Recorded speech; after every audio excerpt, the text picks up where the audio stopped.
The journey which started, first time I bought stocks in 1980. I was in a hostel and I had very small amount of money.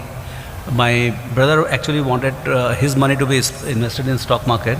In 1980, the markets were actually very primitive. I mean, when I look back, how much anything can change in 30 years. I think nothing has changed more than probably the stock markets. Worldwide has changed, but I think maximum change is visible in India, in the sense that there must be some people who must have been buying in 1980 also. It was you used to get broken certificates. The tape used to be in ACC certificate. You'll get 1 share, 2 shares, 4 shares, and a full bundle used to come. Almost truckloads used to come. So it was a crazy kind of a primitive market. It used to be a market for 2 hours.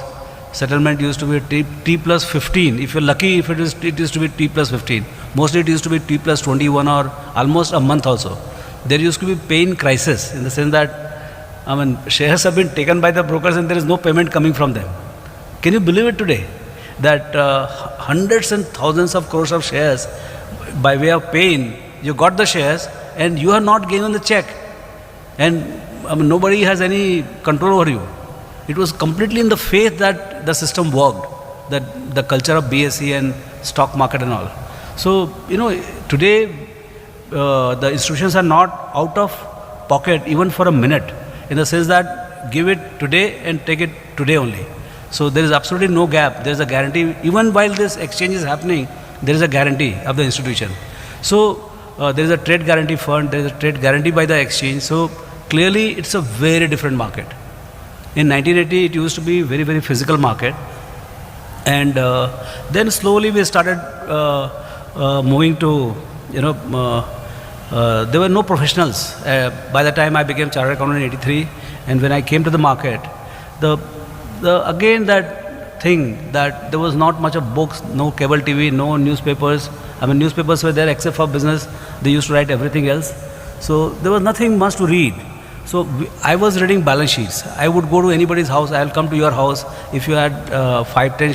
In fact, I made a lot of friends because they had shares of the companies, so that I could get balance sheets free of cost from them. So because companies were not sending you balance sheet, you couldn't request the company and they will send you balance sheet. It was so bad in 80s. So you had to collect balance sheets only from the guys who had the shares. So I used to go collect the balance sheets and go into home and read it. So that became a huge strength for me. But the whole thing was so primitive that you didn't know anything other than EPS and PE. Just 2 numbers, EPS, PE. Even growth number was not understood. If EPS was to go up, they will call it change in PE. And if EPS, PE is to go up, then change in PE. So, the whole thing was very, very simple. Today it has become far more complex. You are looking at return on equity, you are looking at growth, you are looking at 5 years growth, you are looking at compounded machine. I'll tell you about compounding. I understood about compounding in 1991. I knew as a concept as a mathematics student, but I didn't know stock market is nothing but compounded machine. That came to my head only in 1991. So I'll tell you, a little later. Then we did research and we said let's start business. So 1987. I found partner in my own hostel, that is Motilal Oswal, and he was looking for this thing, what is that? In Lokhandwala complex, you couldn't get auto rickshaw. So anybody who had bike, you are willing to give him support. And here is Motilal, who didn't have that bike. I had the bike, so he used to take lift, and he is so good. After next day, after first day, he started coming to my house, and he is so restless that he would not wait for the thing on the road, and he will come to me and pick me up, and then we go. So like that, we started developing relationship. And so I knew everything about the market, and I was research associate and reading everything, all the balance sheets and all. So I had a lot of confidence, but I didn't have money, I didn't have any clients. So there was no business. Here Motilal comes, he wants a broker. He has all the, he had trades coming from Ahmedabad and Madras, but he didn't have a proper broker. He was cheated by 2, 3 brokers, and he was in lookout for a good broker. I said, this guy makes as a good partner. He's a chartered accountant, he has an office, he has clients. I don't have anything, so let's come together. So that's how we formed a partnership. And both, he was very hardworking. I was trying to put my best. I was not good in time management, but still okay. So, kind of we started this partnership, a small partnership. And then till about 4-5 years, it was very bad. I mean, it was a bear market.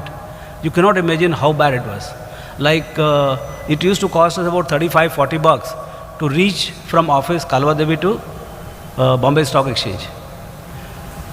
There were days when we didn't earn 35 rupees brokerage also. It was so bad. You had to drink 2-3 cups of coffee to remain awake during those 2 hours. Market used to be very dull. And the bear operators were really running the roost, in the sense that they will, whatever you're buying, they will go and hammer it in the market.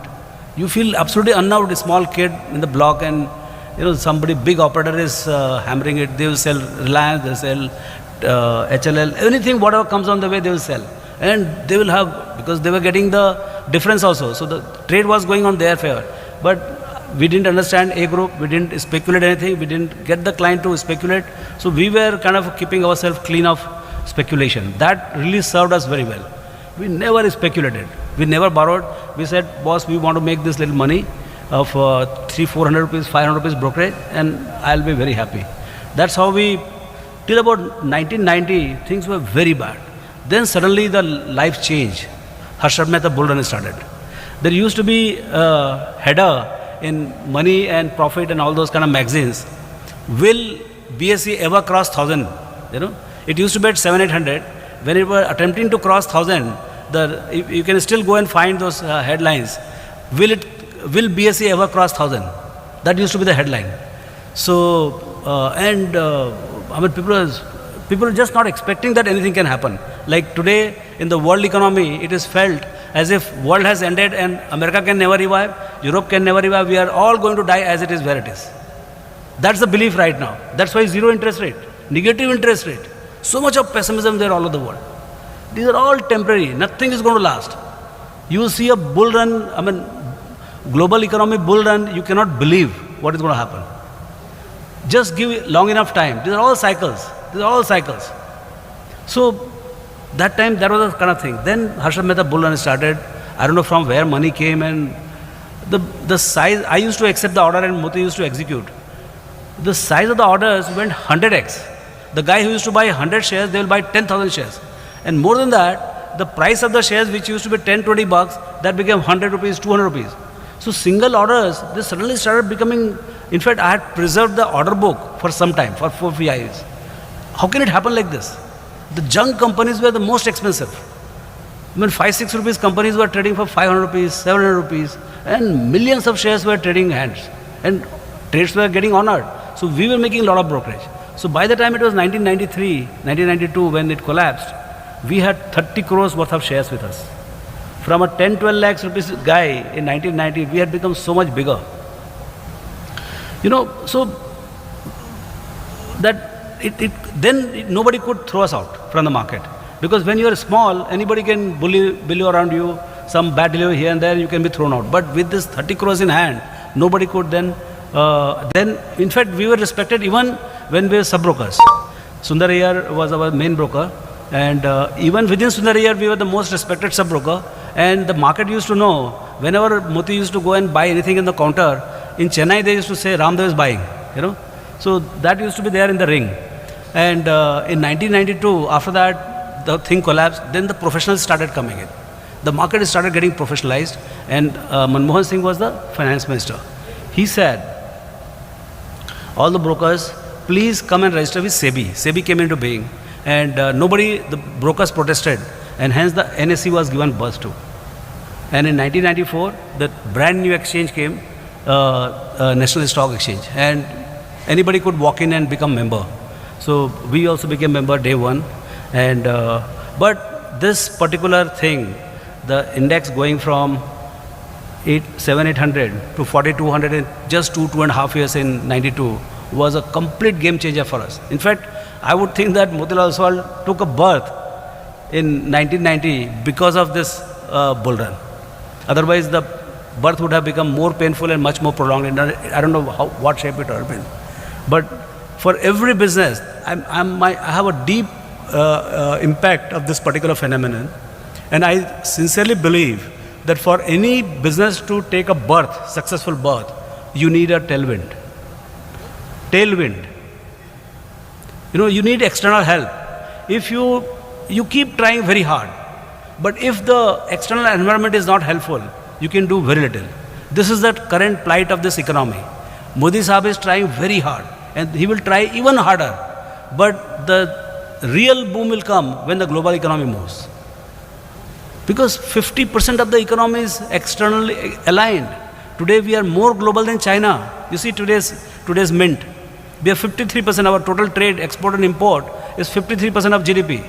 So if 53% of GDP is dependent on global trade, unless that global economy moves, you will not have that impact.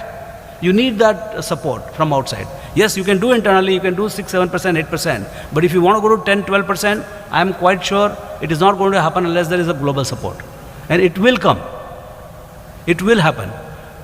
Because it has been happening for last 30, 40, 50, 100 years. It will happen in next 4, 5 years. It may get delayed a little bit. But it will happen. So you need that tailwind for anything to take a successful birth. And after that, then success breeds success. So that was the big game changer. Then around 93, 94, we used to think that we are very smart in the stock market, we read everything, we can do research and all. But when I first time heard about Buffett and read his first annual report, then I realized, boss, you don't know anything about investing. The one sentence he said in, I think, 94 annual report, if you go and see, the old man is also evolving. He started in 1950, but in next 40 years, every year he is becoming wiser. So in 1994 report, he is saying, don't focus on EPS, focus on return on equity. And that kind of changed me completely. So then we started saying, this guy knows something much more than us. And he can, obviously he knows 1,000 times more than me. Then we started reading from 1967, all the letters I read till about 1995. It took 6 months to 8 months, but then I became a complete convert for him and I went to Omaha to see his next year's lecture. One of the friends, Sanjay Bhattacharya, and his friend, Sunil Mehtani, he took us to Omaha. And there, this particular photograph is actually, I was getting, that time it was not that big an affair. It was 3,000-4,000 people used to be there.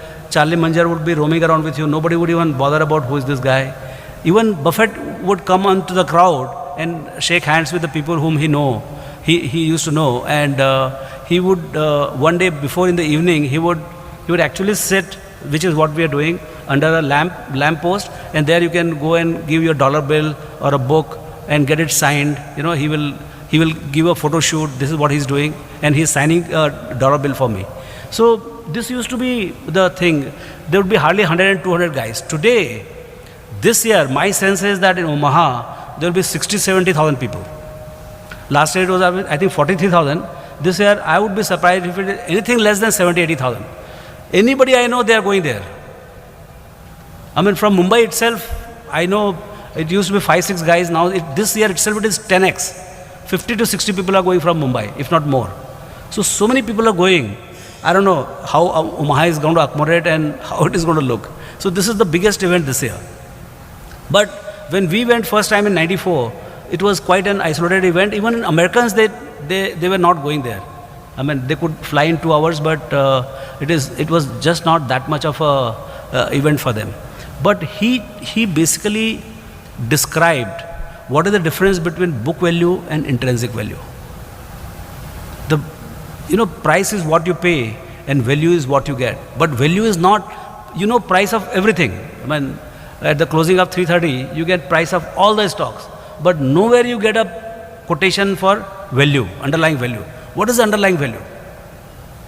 That what is quoted 100 it could be worth 1,000 and it could be worth only 10 rupees. Because this is one market where 1 rupee stuff can be sold for 10 and 10 rupee thing you can buy it for 1. This is a crazy market. So everybody knows the price, very few know the value.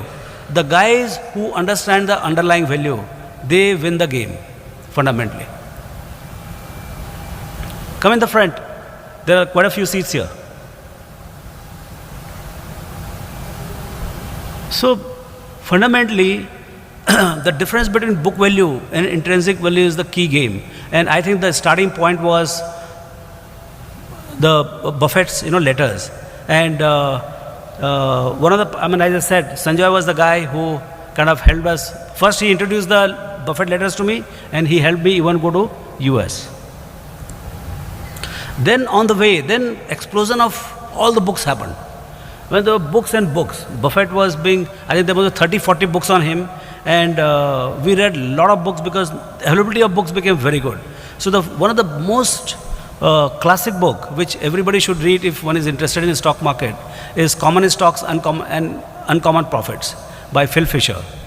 So this is that scuttlebutt thing, and how do you look at the stocks, what are the characteristics you look at the stock. Is the ultimate growth value investor from, Buffett's two gurus.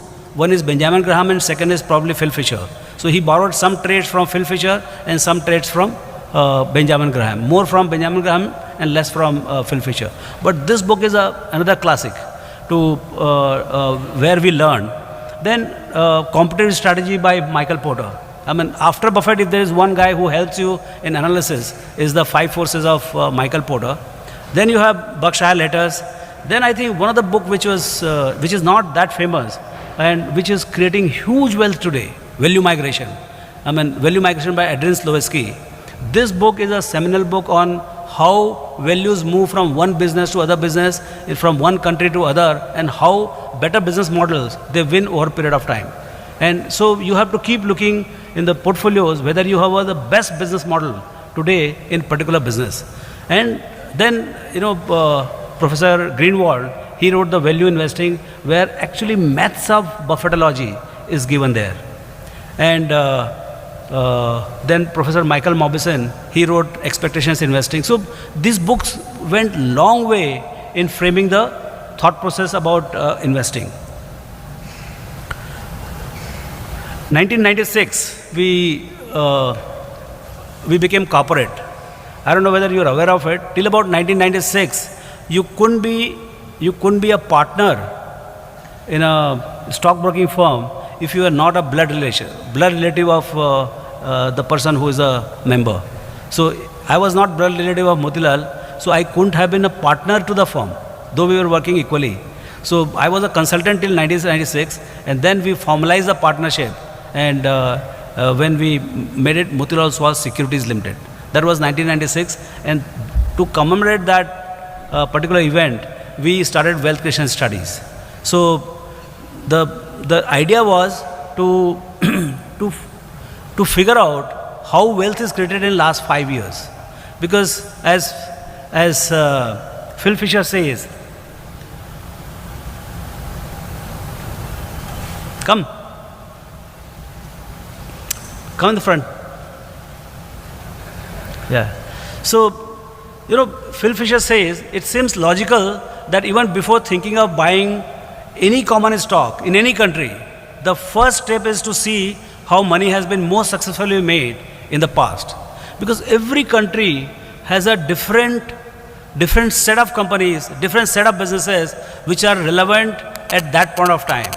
A hair oil company, I think there would be hardly any country in the world where a pure coconut oil company can be a wealth creator. Just pure simple coconut oil company. He says that it's a pure coconut oil, there is nothing added. We don't even excise, it's an agriculture product. And yet it makes so much of money. So, every country has its own traits. I think India is the only place where people put so much of oil in their hair, as a hair care product. This is the probably only country where two-wheelers make money, in the sense that, of course, Japan made money, but now Japanese two-wheelers are not making money. But this is the one, in China, the industry size is multiple times bigger, 5-6 times bigger. But none of the two-wheeler companies make money in China, because they are very small, very low quality. Some of they don't sell brands and all. So you go to the country and there you figure out which one is going to make money, So with that purpose, we started this wealth creation study. And the very first one we did was the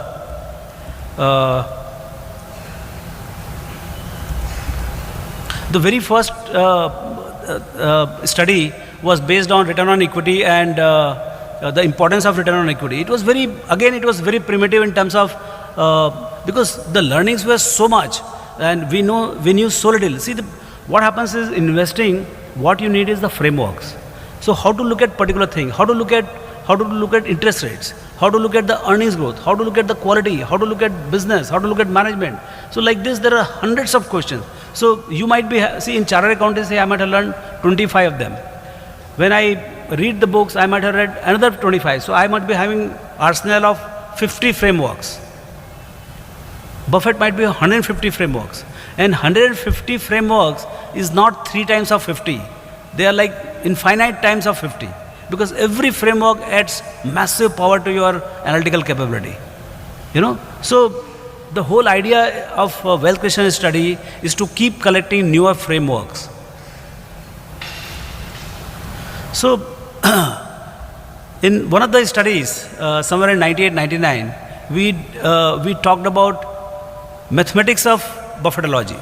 So in Buffettology, Mr. Buffett, he tries to see the 3 buckets of value. In any company, there are 3 buckets of value. There is a breakup value, there is a franchise value, and there is a growth value. And you have to be very clear. So breakup value becomes very small the moment company starts becoming very profitable. So in franchise value, the quality starts coming in. That's why we call it Q.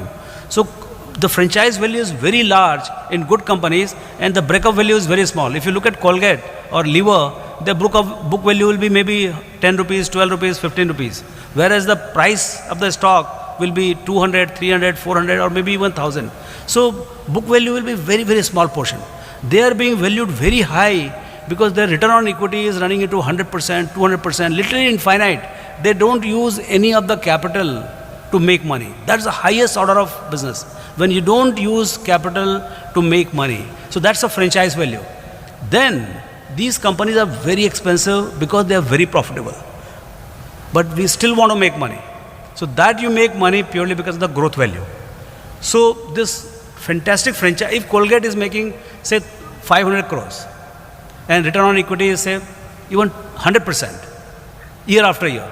But if it remains at 500 and you pay say 40p or 50p, you will not make money, even if it is Colgate. That 500 crores earnings must grow at 10-15%. Then you will make 15 plus maybe 5-6% yield. That will make you about 20% kind of a return. So you need franchise value. See, if you have only breakup value, if the assets are available because they are loss making or they are very bad, if the breakup value, if book value is 20 rupees and you are getting for 20 rupees or even 15 rupees, they are very expensive. They are very expensive unless there is a earnings power, because market loves earnings power. And if there is no earnings power, assets are lying, I don't think anybody cares about it. Only in the peak hours, in the bull run, when market becomes irrational, then these dead assets, they become expensive. But typically, the only breakup value companies where there is no earnings power, they will not be valuable. So you need breakup value, you need franchise value, and you need growth value. And that mathematics is one of the studies where we clearly wrote. And this book is one of the seminal book on Buffettology.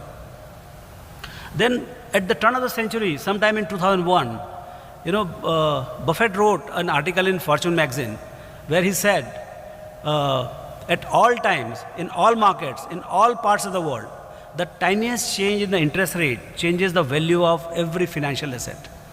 And this quote is more relevant today than ever. Today, there is no interest rates in 2/3 of the world or 3/4 of the world. The world which really matters, America, Europe, Japan, even China is heading towards that. So much of deflation is there. People are issuing 10-year paper at 0 or negative interest rates. A lot of high-end corporates like Nestle, they're able to issue bonds, fairly long-term bonds at 0 or probably negative interest rates. They're trading at those rates. So this is very unprecedented times. So what should be the value of financial assets? Actually technically speaking, you can be 30p, 40p, 50p if the interest rate is permanently done. But the world knows that it is not going to be permanently zero. Maybe it is 1 year, 2 year, 3 year, 4 years. Someday, investor sentiment will rise and global consumers will assert themselves and inflation will come back.